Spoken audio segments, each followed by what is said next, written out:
Okay. 46th chapter of the book of Yechezkel. Ko amar Adonai Elohim. Sha'ar chatzer hapnimit haponeh kadim yeh sagur shesh yimei ha'maaseh u'v'yom ha'shabbat yipateach u'v'yom ha'chodesh yipateach. So God said, what is Yechezkel told by God? The gate of the inner courtyard that faces east will be closed for the 6 days of the week. How lucky we are. Those are called the 6 working days. We don't have 6 working days. And it will be open on Shabbat and on what we would call Rosh Chodesh. So some special days. And different places talks about God's coming, at least certainly this time, as when he came back into Yerushalayim, he came from the east. He exited the Merkavah, the Kavod of God.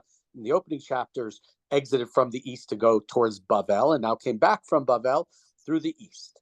So Uva Hanasi derech ulam asher michutz v'amar al mezuzat hashar v'asu hakohanim et olato v'shlomav nishtachave al miftan hashar v'yatzav hashar lu'isager ad ha'arab. So the prince, and probably the prince here, the Nasi, again, we talked about this being a lower level name for probably the king. He shall enter, he shall enter by the outside that gate in the vestibule, and he will be by the gate. You see the word mezuzah, think of where the mezuzah is by the door frame, while the Kohanim are sacrificing his burnt offerings, his offerings of well-being, and he bows down. And the gate will be open and will not be closed until the evening, until that night. We talked about this in the last chapters, that the Nasi, the regular sacrifices were coming from everybody, but on special days, it was the Nasi, the prince, the king, who was responsible financially for bringing the sacrifices. And the regular people, all the rest of us, we would bow down to God on Shabbos and on Rosh Chodesh at that same gate. The burnt offering of the prince on that day would be 6 lambs and 1 ram. Grain offering of an ephah for the ram, a grain offering as much as he wants for the lambs, and some oil with every one of those ephod. So we told you what's the special, his special sacrifice is on Shabbat, and now for Rosh Chodesh, what is it? It's a bull, tamim, no blemishes, 6 lambs and a ram. And they will be also, they have to be tamim, they cannot have blemishes. And again, the grain offerings he has to have grain with it for the ram, for the bull, and as much as he can afford for the lambs. Okay, and there's oil with it also. When the prince enters, he shall come in by the way of the vestibule, and he shall go out the same way. So the Nasi comes in one way, and comes out the same way. Lo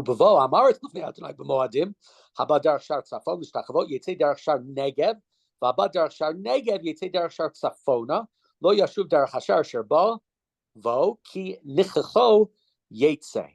But as opposed to the Nasi who comes in the east gate and leaves the east gate, let's say, everybody else, those who enter through the north, they bow and they go out the south. And those who enter through the south, they bow and they go out through the north. You're not supposed to come the same way, which is of course very curious as to why this is. And there are, different explanations are given. One explanation could be given just simply for the sake of traffic. Right. There's, if everybody, so there's one line that goes north to south. Let's say it's on the east side, and there's one line that goes south to north, and it's on the west side. And this way, traffic is controlled in a good way. That's one way of looking at this. And there are other ways as well. There's one, you could say this is the space of God. It's not a space that people were privileged to go into all that often. So maybe it's supposed to be on these special days they go in and they're supposed to see, they're supposed to understand what's going on. It's a secondary way of understanding it, right? It's about seeing it all, seeing God's presence, seeing how God has gotten there. And a third one with it, also in a similar sort of drash sort of way, you could say you're not supposed to go in the same way, not supposed to go out in the same way you came in, right? Because it's supposed to be an experience, supposed to make you something different. By going out the same way you came in, just symbolically, it's saying that nothing has changed. So just different explanations, whether you want to say it's traffic, whether you want to say it's so they can get that vision, and you can put on top of that as well, beyond just that vision, that it's something that changes them. Just different explanations as to why that would be. Continuing in verse 10, Pasuk Vanasi b'tocham v'om yavo v'tzitam yitzeu. As for the prince, he enters with them when they enter and leave when they leave. So at least time-wise.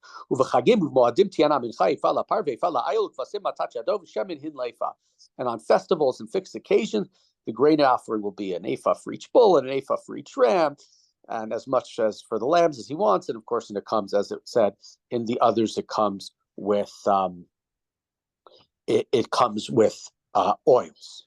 Or in verse 12, Pasuk Yud Bet,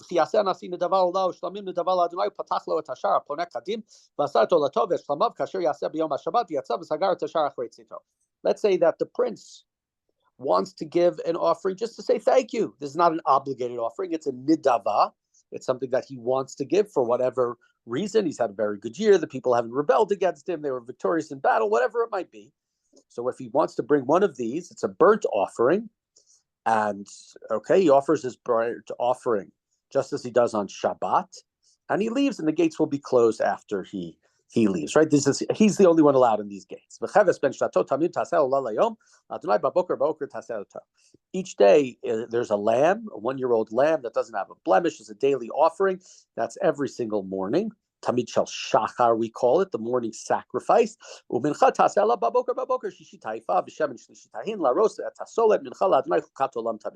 And every morning with this lamb is a grain offering, right, and the oil, all of the things that were spoken about in the past. This is the daily burnt sacrifice. That's every day comes the lamb with the grains and the oils. So this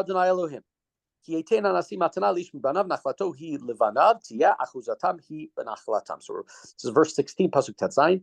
If the prince makes a gift to any of his sons, it will become his inheritance and will pass on to his sons.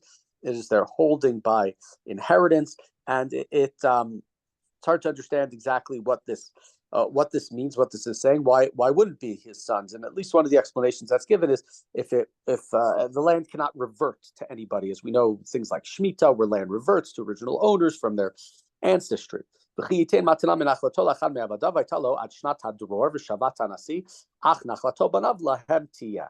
he makes a gift for from his inheritance to any of his subjects, not to his children, it only belongs to them until the year of release. All right, when the land reverts back to its original owner, then it reverts back to the priest. It's his inheritance, and he must pass it on. So the prince cannot be that generous. I mean, it's pretty generous. This is the Yovel, when land reverts back to its original owners. It could be the first year. The Yovel could have just happened, and he could give it away, and then this other person could have it for 48, 49 years. That's quite a nice gift if eventually it's going back to his kids. But the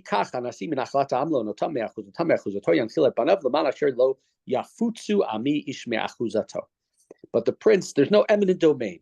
The prince can't just take property, rob people. He is being given a large tract of land, and that he shall pass on to his children.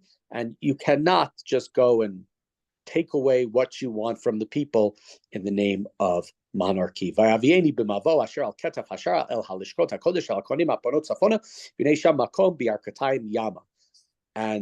now Yechezkel goes back to his tour guide. Right, this all started with a man appearing to him down in Yerushalayim and took him in, and then he showed him all the measurements, and then God appeared because in chapter 43. So now this mystery man, angel, whatever it might be, comes back, his tour guide, and he leads me into the passage at the side of the gate by the lishkot, by the sacred chambers of the priest. There we had them listed in detail 2 chapters ago, which face north, and right in the west I saw a space. Vayomer Elai. This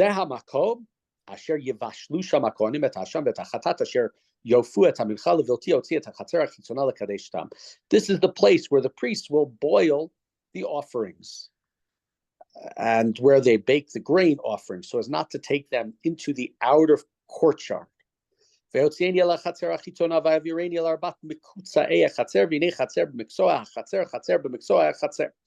led me to the outer courtyard, past the 4 corners, and in each corner there was an enclosure. We're in verse 22, Pasuk Chavbet.